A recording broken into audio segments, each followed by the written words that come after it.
Match reaction, Aston Villa 1, Manchester United 2. Get involved in the chat with your opinions on the game. We'll try and discuss some of your comments throughout today's video. But first of all, your reaction to that match. Absolutely over the moon. Substitutions by Ten Hag got us the win, because with 20 minutes to go, I'm telling you, I was hoping, blow the whistle, because I just thought Villa were going to score. Totally different than the first half. But what an excellent goal by McTominay, crossed by Lindelof, by Dalot.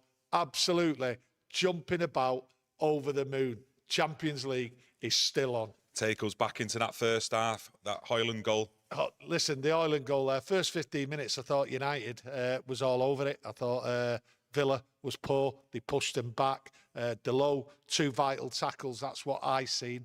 And then the corner came. Maguire, absolutely solid in that first half, I thought. Heads the ball from the corner, and Højlund just pounced on it. The striker's instinct. The kid is on fire. Yeah, you've seen in the previous 2 corners before Højlund's goal, the effect that Maguire was having from corners, and he totally outmatched Kamara. Yeah, listen, there was a bit of a mismatch there, do you know what I mean? Throughout the game, to be honest with you. Maguire, every time he seemed to go to head the ball, whether it was in defence or up front for corners, free kicks or anything, Maguire was there and he got stuck in, and he had a good game. Someone gave him man of the match, but I don't agree with that. I thought there, especially in that first half, 2 excellent tackles by Dalot stopped Villa coming through. I thought United in the first half kept them on the edge of the area, their chances. Yes, they came back into the game after about 15, 20 minutes in that first half. But really, I didn't really think they had too much trouble, United there. They were excellent in the first half. The movement, the work rate, everything was there. Yeah, I thought we did start the game brightly, in particular with Casemiro and Dalot. I thought some of their tackles, what they put in, were fantastic. But we did see, for Aston Villa, Jacob Ramsey, McGinn taking up some real good positions in between the midfield and defence, and they were causing us problems. I thought, still in the first half, they looked a threat. Yeah, they looked a threat. Listen, there was a shot there by McGinn. Onana, if he hadn't saved that, I'd have been disappointed. Yeah. And then they came through. They just cut us through once down the middle. He came through and Onana came steaming out. And do you know what? I looked at him there and I thought, he just went for it. Body, everything, put it in, and he didn't hesitate. And that was excellent by Onana. Blocked the shot, and they were the 2 chances, really, what they had. Long-range shot. And then that cut the ball, what cut our defence wide open. But Onana stood up for it, and I thought he played well throughout the game, Onana, to be honest with you. Maino and Casemiro as well picked up yellow cards in that first half. You're going into the second half thinking, you know, could that have an impact on the game in terms of how they're going to tackle for the second half? Yeah, well, I think it might have had an effect, because United actually in the second half started off shaky. Lindelof obviously replaced Shaw, and he was in trouble, and no one seemed to be helping him. But Casemiro and Maino with them bookings, I look at Casemiro's booking, absolute joke. How he never out. There was a player there in the first half what tackled Casemiro, and if it was the other way round, Casemiro would have been booked. But them 2 bookings did have an effect. United seemed to drop off, and I don't think United really went for it. But Villa, they pushed forward. I see Martinez a lot of the time just playing a sweeper's role. Absolutely. He was just there. Who was Martinez? The goalkeeper for Villa. Yeah, for Aston Villa. He was just playing a sweeper's role. So they pushed on. And to be honest with you, you looked at that second half and you said to yourself, it's coming. And it came from a corner from him. Yeah, going into that second half, you've seen the change, like you said. Lindelof on for Luke Shaw. Let's hope that's not a serious injury for Luke Shaw. No. If you've got any updates after the game, get it in the chat. Yeah. But, you know, early on in the second half, you know, a mistake from Lindelof, and it put us on the back foot. Yeah, it was on the back foot right down there. Yeah. Lindelof every time. I've seen Onana give him the ball and he was struggling. Maguire gave him the ball. He was struggling. But no one came to help Lindelof, whereas in the first half, everyone was running around looking for the ball, wanting the ball, going to players. They were all working like in unison. But in the second half there, Lindelof was just left astray, and it had to be sorted. I actually thought at one point they'd have to change over. But he kept with it, Ten Hag. And at the end of the day, the work rate was there, and we came through it. But it was a tough second half. And fair play to Villa. They came for it. And to be honest with you, United was struggling. With 20 minutes to go, I said it before, I was hoping for the whistle to go. I'd have took a 1-1 there because I just thought Villa were dominating it and they were nearly opening United up time after time. So, to be honest with you, the way we got the second goal, what a relief. What an absolute relief all round for everybody. Just touch on that Onana save as well from that Lindelof mistake early in the second half, trying to pass the ball into midfield, and it was a good save from Onana. I think it was Watkins who sneaked in front of Rafael Varane. Yeah. So it was good positioning from Onana as well. Point blank range, the ball just came straight across there. Watkins just smashed it and he reacted. You could see Onana moved. What an absolute fantastic. And I was only talking about Onana before. You have to give this goalkeeper time. That will give him the confidence like no end. Yeah, absolutely. What a performance. I think that was his best performance, to be honest with you, in a United shirt. Yeah, I've got to be honest, when Aston Villa got the goal, you sense it had been coming, and it was supposedly, only fair that Aston Villa got back on the score sheet in the way that we were actually playing. You just felt it was coming. Yeah. And that Douglas Luiz, his goal celebration as well with that shimmer, that absolutely done me head in. Well, it might have done your head in. I think it done everyone's head in, just the goal. But to be honest with you, when you look in that second half, United had a corner. And it was I don't know what happened, but it broke down. And they were away. When was this? In the second half. Yeah. Absolutely broke away. And United were lucky. I think last ditch. I think Manchester United from set pieces today, defending and attacking, were really good, especially Harry Maguire. Yeah, well, you look at the defending, they were solid. I thought Casemiro, especially in that first half, when balls were coming into our penalty box, he was heading the ball out, absolutely clearing it. He was immense. And I thought they were all immense because they stood up to the challenge. And then when we got in their box, there was opportunities in that. I thought if you look at Aston Villa, down the centre, I thought they were a bit weak, and I think that's what let them down. But down the wings, they were just bombing it. But you thought Aston Villa were weak in the middle, did you? Yeah, I thought they were weak.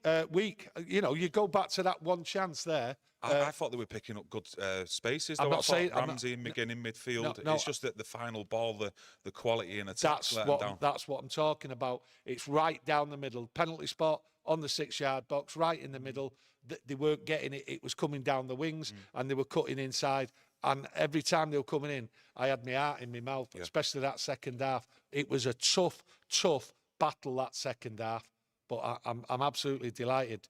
Yeah, just going into the chat, Mick Cypher said the same thing as me before that. Louise, arrogant, shimmy celebration. Yeah. Back in your box. Totally agree with you, my mate.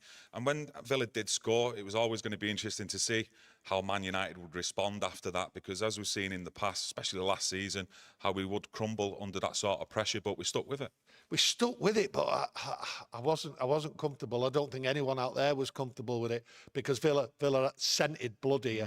And like I say, 20 minutes to go, I'd have loved that whistle to go and accepted 1-1. I thought they were there, United, to get beat with the last 20 minutes. But the substitutions, and going on about the substitutions, taking Rashford off, I thought Rashford was poor today. I didn't see him running, didn't see him... Every time there was a tackle, wasn't going in for it. Do you not think he looked lively with his runs? I know his end product wasn't really there today, but do you not think he looked a threat on the break with his running? You can look a threat all day long, but if you don't do anything with it, then that's it. I looked at him today, especially when he was offside for no reason. I thought there was too many needless offsides today, not just from Rashford either. No, not just from Rashford, but Rashford was the main culprit, just getting caught offside, just ball watching. And I didn't really see him doing what Garnacho was doing. Garnacho, if you watch him, he comes running back, he'll get stuck in, he'll do the tackle, and he'll fight for the ball. I didn't see that from Rashford. That was proper lacking from him.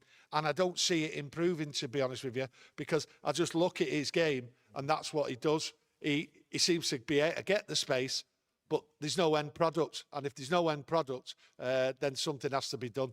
Clearly made a real impact to Erik from the sideline, making that substitution with Scott McTominay coming on. Yeah. And it's like it's like a secret weapon kind of thing, bringing McTominay on now these days in the last 20 minutes, because he is starting to have a real impact. Well, if you look at McTominay, McTominay can score goals. I've always said it, right? Is he a 90-minute player?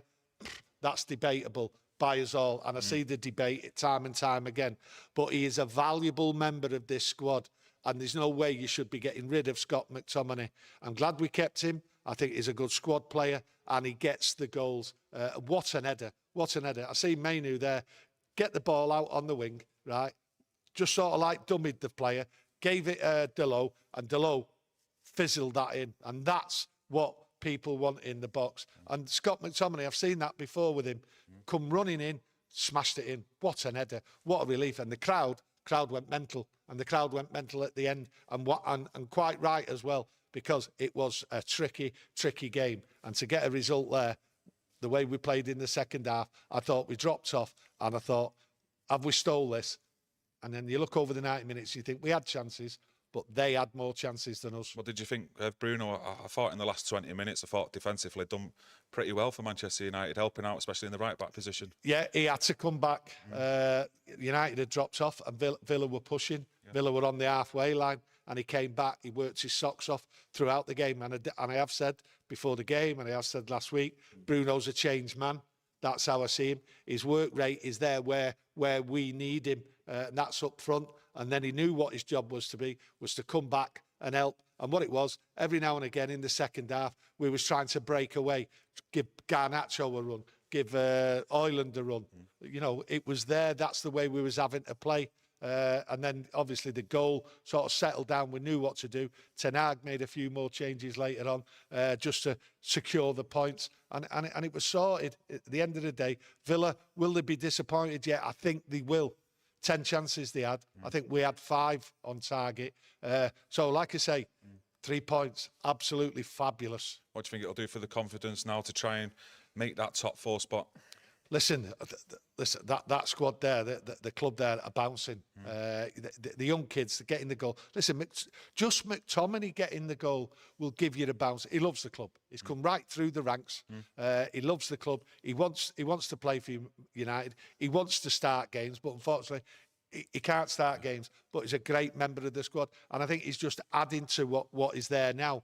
Højlund scoring the goals again. That is just reverberating around the club like you wouldn't believe. The striker, a star striker, a goal scorer, and it's back. Football's back at United. Yeah, McTominay, I think that's his 7th Premier League goal of the season, more than his previous 3 seasons combined. Well, and we've seen him in the international stage for Scotland that he can grab a goal. So, do you think this is something going forward that we'll often see more than not?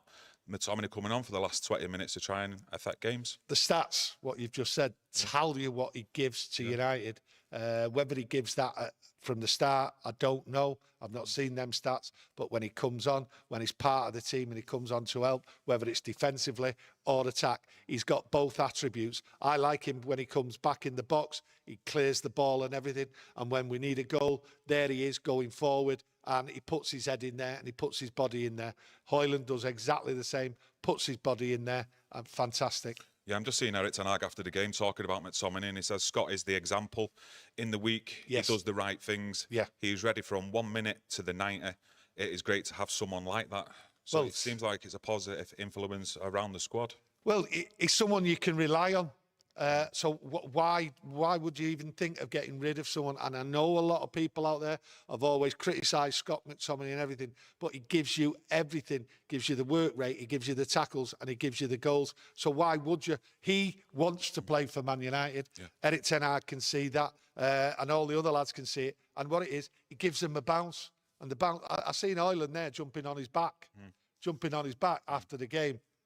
What a combination that was today. Yeah, Erik ten Hag has actually given an update on Luke Shaw, and he said Luke Shaw was brought off for a precaution.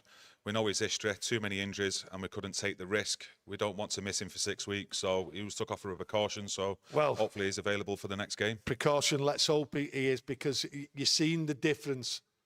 United just dropped back. United was weak. Lindelof was all over the place. Understandable. I'm not blaming or having a go at Lindelof. Lindelof, not match fit. Jumped straight in at left back, and they were good. They seen the opportunity, Villa. Yeah. Do you know what I mean? But losing Luke Shaw is a bit of a blow, right? If it doesn't just be a precaution, do you know what I mean? We've seen that before. Losing Martinez is a big blow on that left side. But losing Luke Shaw at this time of the year when United are bouncing back, is especially to affect the balance of the team. 2 left footers. If we was to lose Luke Shaw for more than 1 game again. Well, that's the thing. You know, there's a rhythm going. You know what I mean? Strong back four and all that. And if you look at United, and if we talk about a strong Man United, I said a few weeks ago, we've just took 10 points out of 12. We could have lost all them points. If you go back a few games before the Tottenham game, would you really have put any money on United getting 10 points out of the 4? And I said the 4 league games, your Tottenham, your Villa, your Wolves, your West Ham, we could lose all them games on the form. And I said, if we don't win, if we don't get the points in them games, the Champions League is over. We've got 10. And to be honest with you, that's more than I thought. I wonder how many you thought we'd get out of them 4 games a month ago, because it's been an absolute brilliant 4 games. Like we said before, and we've been critical in the past about set pieces for Manchester United, defending them and attacking them. And in the first half, Harry Maguire had more touches in the opposition's box than more than any other Manchester United player in the first half, with 4 touches. Harry Maguire. So it was a big influence, wasn't it? Harry Maguire, I wondered how many times he was on the left wing or on the right wing, because I see him doing that as well. Harry was keen for it. Harry was given the opportunities to come out of the back four many, many times, not just in the first half, in the second half as well. So he played well. But like I say, I have to go for Dalot for man of the match. I thought his tackling, his positioning, his last-ditch efforts was great, and his movement down the right was excellent. And obviously, with that cross, for me, that sealed it. Harry Maguire, unlucky not to get man of the match. I think that would have been twice now I would have given Harry Maguire a match, man of the match. But Dalot for me. Maguire, he wants to play football. We all know why. Will he be able to stay at United? I don't know. I don't know what you think. Yeah, I'd just like to thank everyone for joining us today, getting involved in the chat. It's been popping off. Lots of positive comments in there. So if you want to continue the chat, get involved in the comments. And if you've enjoyed the video, smash a like on it. And we'll be back on Monday with another video. Enjoy the rest of your weekend, Reds, and we'll see you again soon. Thank you. Thank you very much.